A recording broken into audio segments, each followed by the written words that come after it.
राधे राधे। मेरे प्यारे भाइयों बहनों माताओं व बंधुओं, संस्कार की बातें चैनल में आपका स्वागत है। बंधुओं, आज मैं आपके लिए लाई हूँ कार्तिक मास में सुनी जाने वाली कार्तिक व्रत के पुण्य दान से एक राक्षसी का उद्धार। बंधुओं, यदि आपने हमारे चैनल को अब तक सब्सक्राइब नहीं किया तो जरूर करें और बेल आइकन दबाना ना भूलें, ताकि आपको हमारी आने वाली सभी वीडियोस की जानकारी सबसे पहले हो सके। बंधुओं, वीडियो को पूरी सुने। सुनने के बाद कमेंट बॉक्स में जय विष्णु भगवान जरूर लिखें। बंधुओं, आप सभी जानते हैं कार्तिक मास के स्नान का बहुत अधिक महत्व है। जो मनुष्य कार्तिक व्रत करते हैं उनका उद्धार होना निश्चित ही है। बंधुओं, कार्तिक स्नान हर मनुष्य को अवश्य करना चाहिए।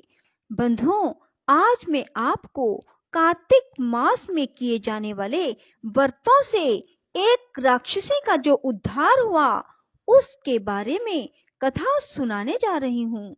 राजा पृथु ने कहा, मुनि श्रेष्ठ, कार्तिक का व्रत करने वाले पुरुष के लिए जिस महान फल की प्राप्ति बताई गई है उसका वर्णन कीजिए।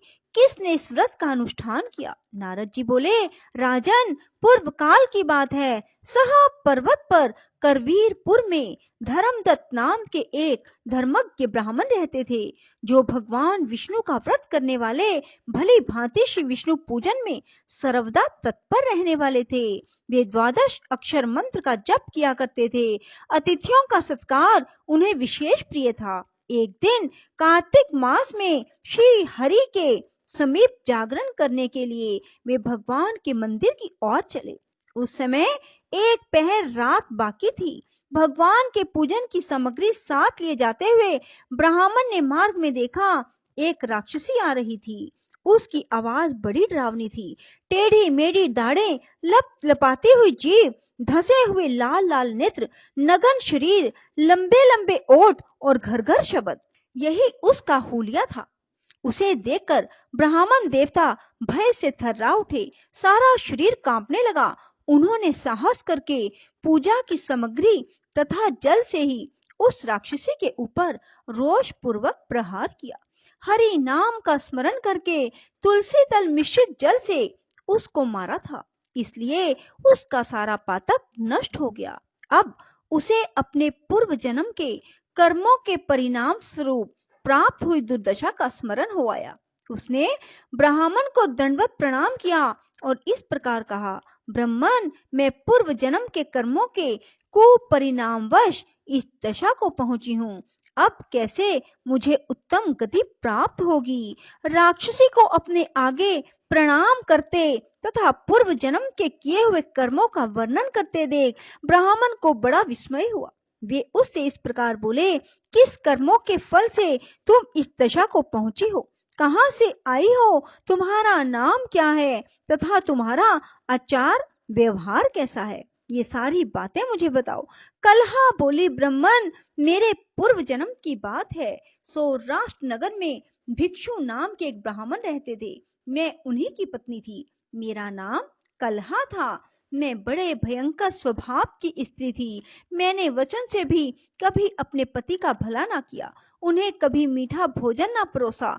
मैं सदा उसकी आज्ञा का उल्लंघन करती थी। कलहा मुझे विशेष प्रिय था। वे ब्राह्मण मुझसे सदा उद्विग्न रहा करते थे। अंततोगत्वा मेरे पति ने दूसरी स्त्री से विवाह करने का विचार कर लिया। तब मैंने विष खाकर अपने प्राण त्याग दिए। फिर यमराज के दूत आए, मुझे बांधकर पीटते हुए यमलोक में ले गए। यमराज ने मुझे उपस्थित देख चित्रगुप्त से कहा, चित्रगुप्त, देखो तो सही, इसने कैसा कर्म किया। इसे शुभ कर्म का फल मिलेगा या अशुभ कर्म का? चित्रगुप्त ने कहा, धर्मराज, इसने तो कोई भी शुभ कर्म नहीं किया। यह स्वयं मिठाइयां उड़ाती थी और अपने स्वामी को उसमें से कुछ भी ना देती थी। अतः चमगादड़ की योनि में जन्म लेकर यह अपनी विष्ठा खाती हुई जीवन धारण करे। इसने सदा अपने स्वामी से द्वेष किया है तथा सर्वदा कलह में ही इसकी प्रवृत्ति रही है।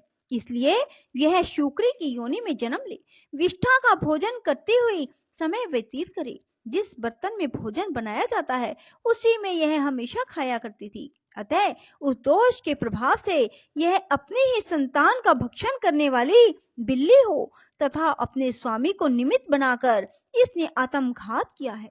अतः यह अत्यंत निंदनीय स्त्री कुछ काल तक प्रेत शरीर में निवास करे। दूतों के साथ इसको यहाँ से मरु प्रदेश में भेज देना चाहिए। यहाँ चिरकाल तक यह प्रेत का शरीर धारण करके रहे। इसके बाद यह पापनी 3 योनियों का भी कष्ट भोगेगी। कलहा कहती है, विप्रवर, मैं वही पापनी कलहा हूँ। प्रेत के शरीर में आए मुझे 500 वर्ष व्यतीत हो गए। मैं सदा ही अपने कर्म से दुखित तथा भूख प्यास से पीड़ित रहा करती हूँ। एक दिन भूख से पीड़ित होकर मैंने एक बनिए के शरीर में प्रवेश किया। उसके साथ दक्षिण देश में कृष्णा और वेणी के संगम पर आई।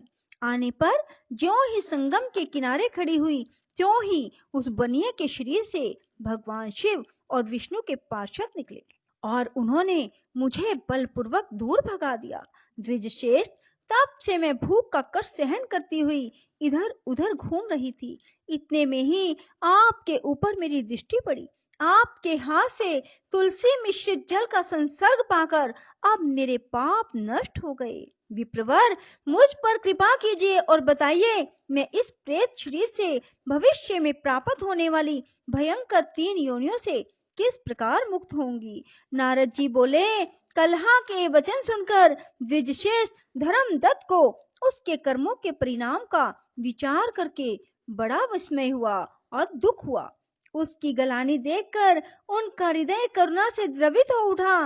वे बहुत देर तक सोच विचार कर खेद के साथ बोले। धर्मदत्त ने कहा, तीर्थ, दान और व्रत आदि शुभ साधनों के द्वारा पाप नष्ट होते हैं, किंतु तुम इस समय प्रेत के शरीर में स्थित हो, अतः उन शुभ कर्मों में तुम्हारा अधिकार नहीं है। तथापि तुम्हारी ग्लानि देखकर मेरे मन में बड़ा दुख हो रहा है। तुम दुखी नहीं हो, तुम्हारा उद्धार किए बिना मेरे चित्त को शांति नहीं मिलेगी। अतः मैंने जन्म से लेकर आज तक जो कार्तिक व्रत का अनुष्ठान किया है उसका आधा पुण्य लेकर तुम उत्तम गति को प्राप्त हो। यूं कहकर धर्मदत्त ने 12 अक्षर मंत्र का श्रवण कराते हुए तुलसी मिश्रित जल से ज्यों ही उसका अभिषेक किया त्यों ही वह प्रेत शरीर से मुक्त हो दिव्य रूप धारणी देवी हो गई। धधकती हुई आग की ज्वाला के समान तेजस्विनी दिखाई देने लगी। लावण्य से तो वह ऐसी जान पड़ती थी मानो साक्षात लक्ष्मी हो। तदंतर उसने भूमि पर मस्तक टेककर ब्राह्मण देवता को प्रणाम किया और आनंद विभोर हो गदगद वाणी में कहा, द्विजश्रेष्ठ, आपकी कृपा से मैं नरक से छुटकारा पा गई। मैं पाप के समुद्र में डूब रही थी, आप मेरे लिए नौका के समान हो गए। वह इस प्रकार ब्राह्मण देव से वार्तालाप कर ही रही थी कि आकाश से एक तेजस्वी विमान उतरता दिखाई दिया। वह श्री विष्णु के समान रूप धारण करने वाले पार्षदों से युक्त था।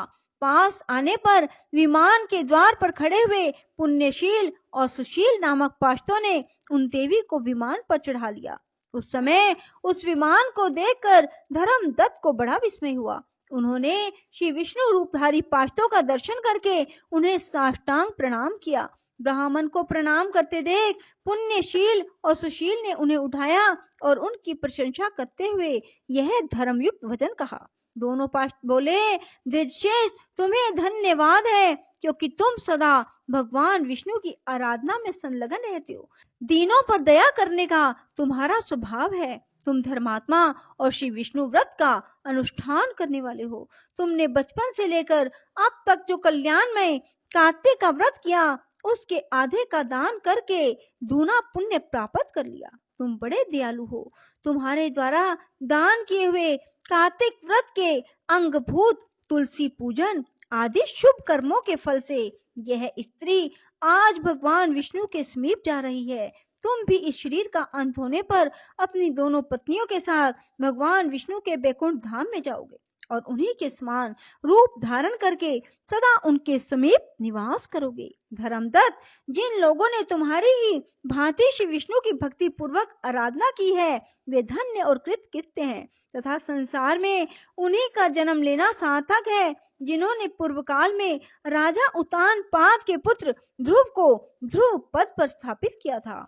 उन श्री विष्णु की यदि भली भांति आराधना की जाए तो वे प्राणियों को क्या नहीं दे डालते। भगवान के नामों का स्मरण करने मात्र से देहधारी जीव सदगति को प्राप्त हो जाते हैं। पूर्व काल में जब गजराज को ग्रह ने पकड़ लिया था उस समय उसने श्री हरि का नाम स्मरण से ही संकट से छुटकारा पा लिया और भगवान की समीपता प्राप्त की। वही अब भगवान का जय नाम से प्रसिद्ध पार्षद है।